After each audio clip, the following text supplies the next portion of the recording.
Erik Karlsson flashed his vintage form at the Four Nations face-off, and the trade buzz surrounding the Penguins defenseman has been overwhelming ever since. As the Penguins inch closer and closer to rock bottom, questions need answers, and the three-time Norris Trophy winner desperately needs a change of scenery.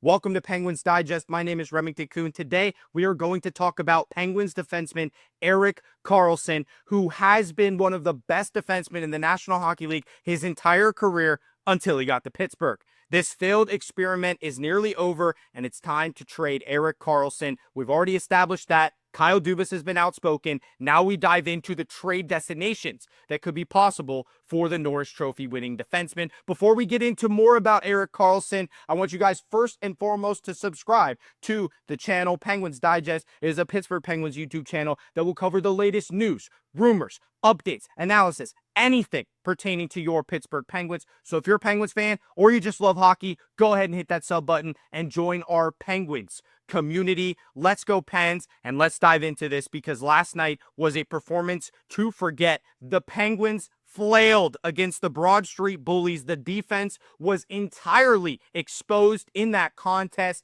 That was one of the hardest hockey games to watch in a very long time, and this team has been terrible since the Four Nations face-off break ended. There was one good game out of three, and the Penguins managed to lose that one too. So we're officially approaching rock bottom, and it's time to dive in to what's going to happen next. And recently, Kyle Dubas has been outspoken about wanting to trade Erik Karlsson in a heartbeat if he could. So that's the player that we have to focus on in today's video is EK65. But I first just want to do a quick recap of what happened last night. Bobby Brink and the Philadelphia Flyers absolutely destroyed the Penguins 6-1. There weren't a whole lot of positives to take from that game, but what I will tell you is that the defense was exposed. And I'm going to explain why the defense was exposed. If you look at this graphic, it will show you the plus-minus ratings. That's what I want you to focus on of every defenseman that touched the ice. If you look down at the bottom of this chart, Ryan Shea actually finished that game with an even rating. So I'm not going to talk about Shea in this video. Vincent Desharnais and Kris Letang both had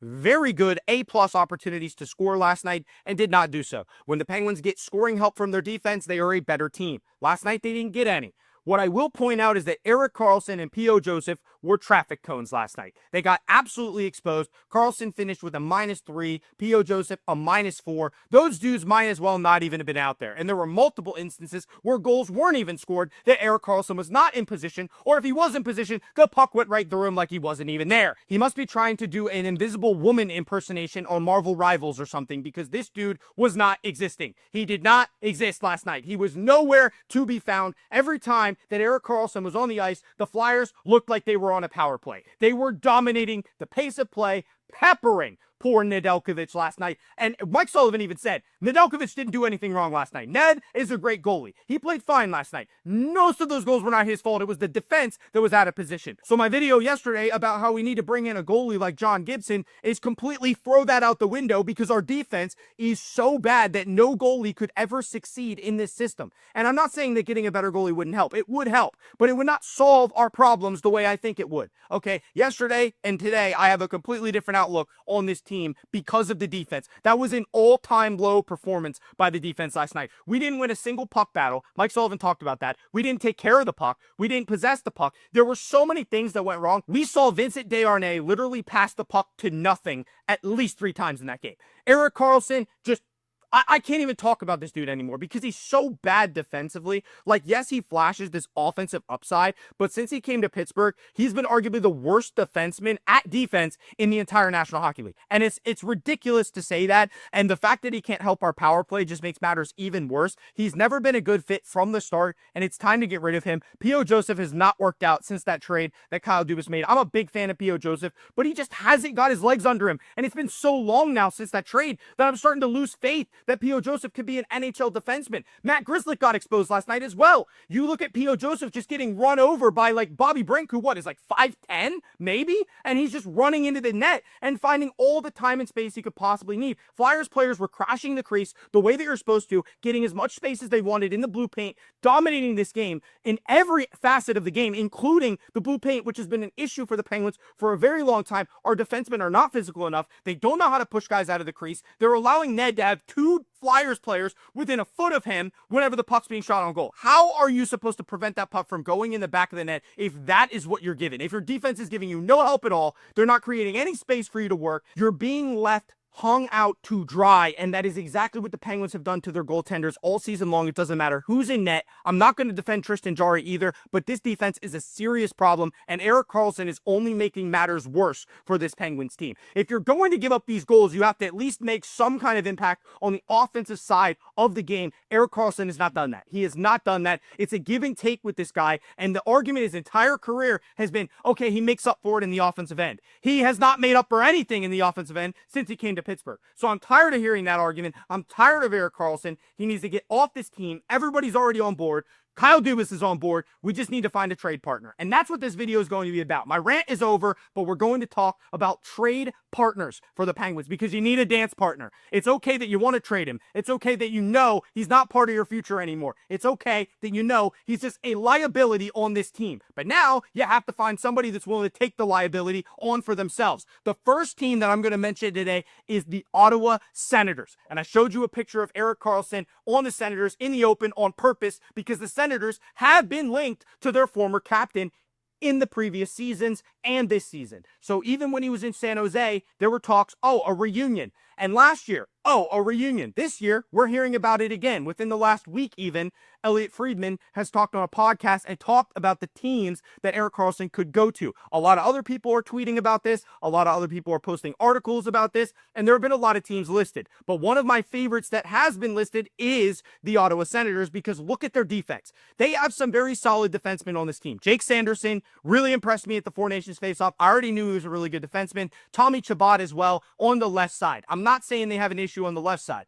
The right side is a little bit more of an issue. I'm not saying Artem Zub is bad. I'm not saying Nick Jensen's bad. But if you look at their third line of defense, you're telling me Erik Karlsson would not make this team better? You slot Karlsson next to Jake Sanderson or next to Tommy Chabot and you move another guy down like Nick Jensen down to the third pairing of defense, that's a solid enough defense that you can afford to have Erik Karlsson. Because one of the main things with Karlsson is, and a lot of people have said this, executives have said this, if you have plenty of defense on a team that's already sound defensively, you can actually unleash Erik Karlsson. You can afford to let him do his thing. The Penguins have such a bad defense that Karlsson can't play his game because he becomes more and more of a liability. So for the Senators, having these sound defensive players would only give Karlsson more freedom to do what he does. And the Penguins can't afford to give him that.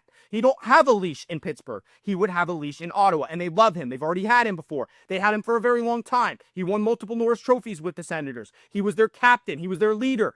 They have a young team with studs like Tim Stützle, Drake Batherson, Brady Tkachuk. They have so many good young players. Sanderson, Tommy Chabot. I mean, their team, Josh Norris, it's loaded. It's loaded. And they could make the playoffs this year. So if you get Erik Karlsson, I actually think it puts them over the top. And that's one of the teams I actually think he would improve. So then you have to look at the salary cap numbers because, okay, he's a fit. Now, how does the money work? And here's the Senators' salary cap for their defense alone. They're using over 32% of their salary cap on defense, and they have Jake Sanderson and Tommy Chabot signed all the way through 2027-28. So that is money that's on the table for the Ottawa Senators. The Penguins are obviously going to have to retain some salary on Mr. Karlsson's contract, but we're looking at a couple more years of that contract, of that cap hit around $10 million. It depends, eat some, take that down to 7.5 maybe. I think that's a solid fit because then you have your 3 solid defensemen that are locked up, Karlsson, Sanderson, Chabot, and then you can work around with everything else. Artem Zub for $4 million, not a bad signing, and then obviously Nick Jensen, who they signed in free agency. By the time he's done, Karlsson will also be done, and then they can reassess their cap situation. The freedom of having all these young players on offense and all of these rookie contracts and entry-level contracts is what we call them here in the NHL. It is much easier to bring in veteran players and fit them on your roster, especially with the cap rising. And the salary cap continuing to go up makes Karlsson more and more interesting to all of these teams, including a team like the Senators that feel like he could put them over the top, a team that's already a playoff team.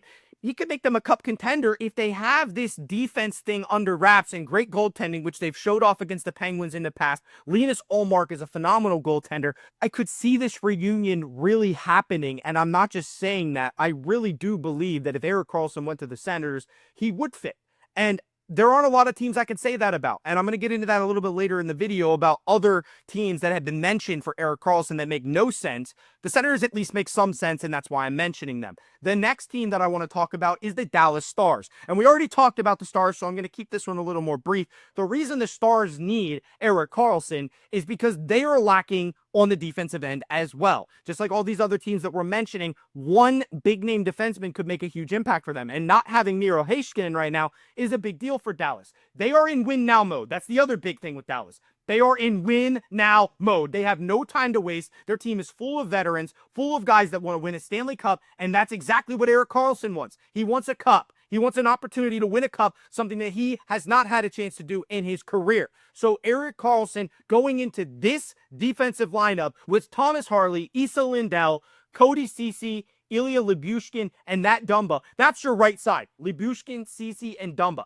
That is not good enough to win a Stanley Cup. You bring in Erik Karlsson to be your best right shot defenseman on your roster, that significantly improves your lines. And even Miro Heiskanen is a left shot defenseman. So your left defensemen are absolutely amazing.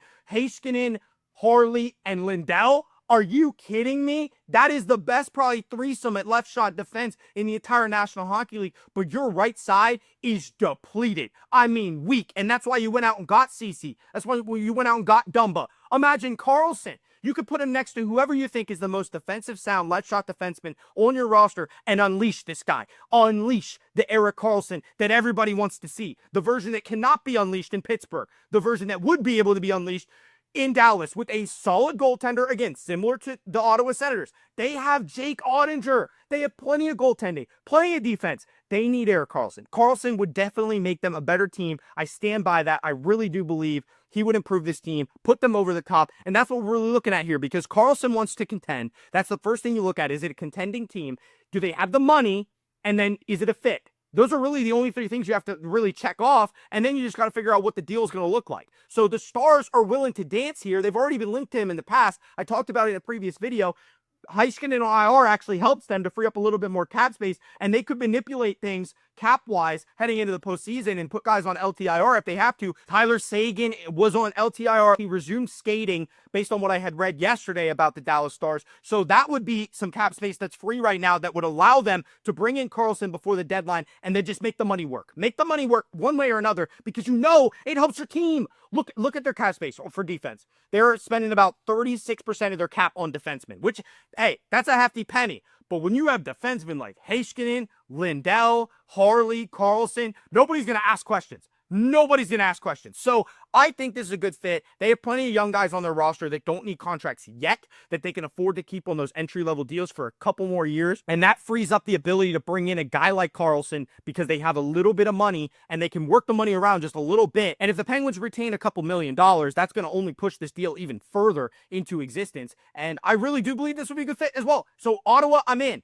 Dallas, I'm also in. Let's look at the last team that I am going to cover here in this episode, and that is the Florida Panthers. We've already talked about the Panthers. They have not been the same team on defense since they lost Oliver Ekman-Larsson and Brandon Montour in the same offseason. They need players on the back end, and I'm not saying Erik Karlsson is going to help them defensively. We know he will not, but if I show you this defense, you have to hear me out. Hear me out that Erik Karlsson is better than Dmitry Kulikov. That guy is terrible. Okay, you got Ekblad's fine. Okay, I've seen spotty performances from Ekblad, but he did really well in the playoffs last year. Nate Schmidt's okay on the third line. Dmitry Kulikov as a top 4 defenseman on your team, that's a serious problem. The rest of their defense looks fine. You slot Erik Karlsson in there next to Nico Mikkola, you got yourself a six-some right there. That is a heck of a back end if you get Erik Karlsson and slot him in that second pairing with Mikkola, or even put him on the first pairing with Forsling, who's as defensively sound as they come, and move Ekblad down to the second line. Either way, Erik Karlsson makes the Panthers just a little bit scarier on the back end. Another veteran player, a team that's trying to win now. They can compete for a Stanley Cup. Same with Dallas. Honestly, same with Ottawa. These are teams that are legit, that are missing one thing. One piece of the puzzle, Erik Karlsson could be that. It's an experiment, guys. I'm not saying it fits like a glove. We thought that in Pittsburgh maybe for 2 seconds before we realized it was absolutely bonkers that we brought in Erik Karlsson. A team just has to take a chance. The Penguins don't regret making that trade to begin with. They regret how it worked out. So we're still looking at teams out there that would make this trade the same mistake that the Penguins made.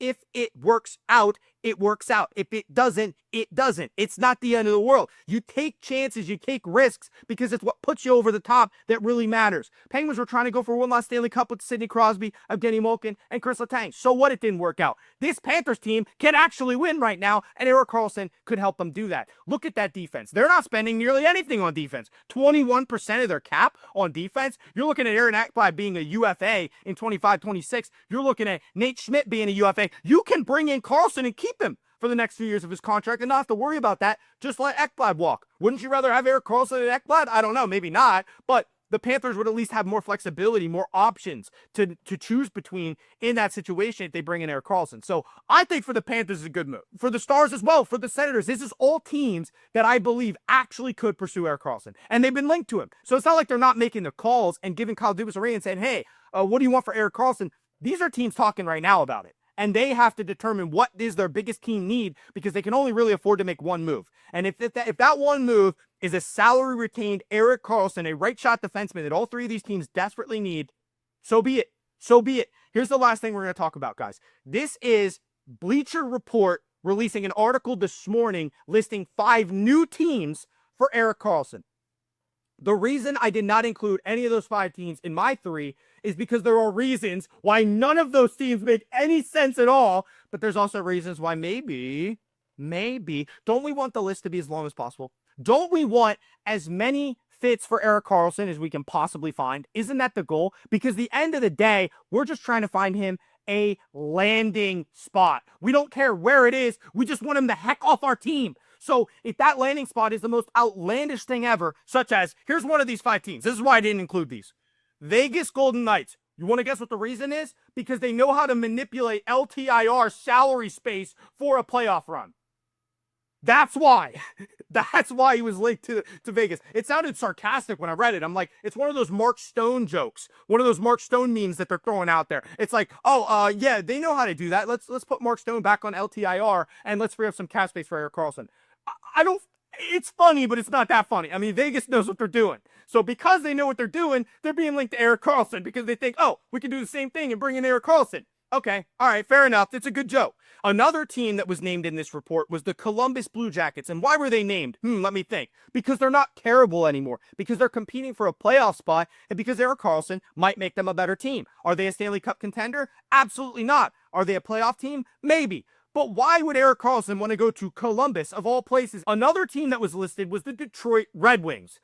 And I don't know if they think he's going to be Nicholas Lidstrom or something, but the Red Wings already have Mo Seider, Simon Edvinsson. I mean, their defense is not terrible, but the Red Wings are close, right? They're closer than Pittsburgh right now. So if they want to take a real crack at it here, and that's where I come into the next team that was listed, and that's the Carolina Hurricanes, a team that pursued Karlsson when he was originally traded to Pittsburgh. That was one of the teams that really rivaled the Penguins whenever the Sharks were ready to trade Erik Karlsson. So a team that's always kind of been linked to him, it's just been a little bit of a distant link, and they're trying to just, hey, make some magic happen. The only team listed in this article by Bleacher Report that I listed and that I found in other places is the Florida Panthers. So this article right here, yeah, there's some good information in there, but there's also a lot of stuff that is very hard for me to believe. And I understand they're just potential destinations. Really, you could say anywhere is a potential destination. I'm trying to match him to the best fits. That's why I showed you the roster. I showed you the cap space that's available. I want to make sure that it's a good fit. But yeah, guys, this is an interesting situation. We haven't had a, name brand defenseman like this on the market. I'm not saying Karlsson's going to net like a huge return or anything. We're running out of time before the deadline for a deal to get done. Would it be better for the Penguins to move him now? Maybe. If they wait till the summer, they might just be able to get a little bit more value because there's going to be more teams in the running. These 5 teams that Bleacher Report listed, it's not like they can't make a move. One of the other arguments for Columbus was the salary cap space. And if there's a team out there that has the cap space that they want to bring on a guy like Karlsson and they're willing to pay him $10 million, Penguins are going to probably trade him to a team like that rather than a team that's going to make him eat some salary in order to get a deal done. But then you also have to factor in that Karlsson has a no trade clause in his contract, so he has to approve any of these trades. So he has to actually be like, okay, yeah, I'm willing to go there. I don't think he wants to go to Columbus, and I doubt he wants to go to Detroit. Florida, I think I could see that. Vegas, I maybe could see that. They got some pretty good defensemen out there as well. Pietrangelo and Shea Theodore. And yeah, I mean, Noah Hannafin. I think there's a lot of really interesting fits for Erik Karlsson out there. It's just a matter of what team is willing to give up what the Penguins are going to ask for. And I don't think Kyle Dubas has all that much leverage now that he's coming out and saying I would trade Erik Karlsson in a heartbeat, because he's basically saying, hey, we're going to give this guy up. We're not going to ask for a ton. We just kind of want him off our team and off our books. I don't know. It's going to be interesting to see how this plays out, but I'll continue to keep you guys updated. This was a long video. I do apologize, but we're going to continue to report on Erik Karlsson because it's so important to this team and our future. So thank you guys for watching. Subscribe to Penguins Digest if you haven't already, and we'll see you on the next episode here on Penguins Digest. We've got plenty of content coming up, playing the Flyers again tomorrow. Hopefully, it's not a repeat of last night. Thank you for watching, and we'll see you on the next one.